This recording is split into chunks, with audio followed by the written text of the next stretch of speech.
నిర్మల్ జిల్లా మస్కాపూర్ ప్రభుత్వ పాఠశాలలో దారుణ ఘటన వెలుగుచూసింది. 6వ తరగతి విద్యార్థిపై 9వ తరగతి చదువుతున్న ఇద్దరు విద్యార్థులు లైంగిక దాడికి పాల్పడ్డారు.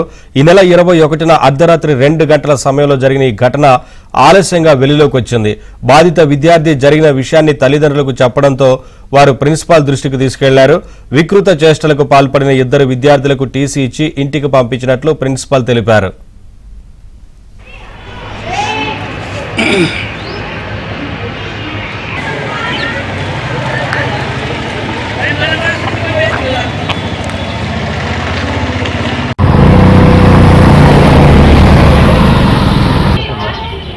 ఇద్దరు పిల్లలకి దురుసు ప్రవర్తన తర్వాత హాస్టల్లో జరిగిన సంఘటనకు కాను ఇద్దరికి టీసీ ఇష్యూ చేయడం జరిగింది. అందులో ఒక పిల్లలకి ఇంకా ఇవ్వాల్సి ఉండే కానీ వాళ్ళు లేకపోవడంతో అతనికి ఇవ్వలేదు. ఇద్దరికి మాత్రమే టీసీ ఇష్యూ చేయడం జరిగింది. హాస్టల్లో ఏదో అబ్యూజింగ్ లేదా అటువంటి ఏదో అసభ్యకరమైనవి చేయడంతో వాళ్ళకు హాస్టల్ పిల్లలు చెప్పడంతో మా దగ్గర ఉన్నటువంటి ట్యూటర్ శ్రీనివాస నాకు చెప్పడం జరిగింది. దానికి అనుగుణంగా నేను టీసీ వాళ్ళ తల్లిదండ్రులను పిలిపించి ఇట్లా చేస్తున్నారు అంటే వాళ్ళు ఒప్పుకొని వాళ్ళే టీసీలు తీసుకొని పోయారు.